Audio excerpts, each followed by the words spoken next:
আমাদের বহরমপুর পুলিশ পিডির অন্তর্গত বেলডাঙ্গা থানা সেইখানে আইসি এবং এসডিপিও বেলডাঙ্গা বিডিও বেলডাঙ্গা তার এক্সটেনশন অফিসাররা এবং বেলডাঙ্গার এমএলএ সম্মানীয় ভরত ঝওয়ার এবং আমি নওদার এমএলএ হিসেবে এখানে প্রেজেন্ট ছিলাম।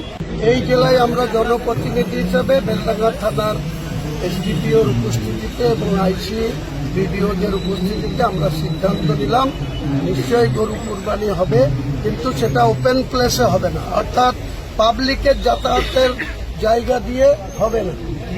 নিজেদের জায়গায় কুরবানি করবেন, একটু ব্যারিকেড করে দিয়ে তিরপল দিয়ে জায়গা ঘেরা গুঁড়ো করে করবেন। এর জন্য কোনো বয়সের বাদ নাই, কোনো কিছু আপনাদের হবে না, কিন্তু কোনো শৃঙ্খল যাতে না হয় বা অপর সম্প্রদায়ের মানুষ যেন আমাদের বিরুদ্ধে আঙুল তোলার মতো কাজ করবেন না। যারা ওই গরু কুরবানির পরে মাংস বিতরণের পরে নিজেদের ওটা সন্ধ্যার আগে 4টের মধ্যে সম্পন্ন করার চেষ্টা করবেন, আর যারা চামড়া যাদের বিক্রি করবেন তাদের বলে দেবেন সন্ধ্যার আগেই যেন চামড়া যারা নেবে তারা নিজের মতো জায়গায় রেখে দেয়।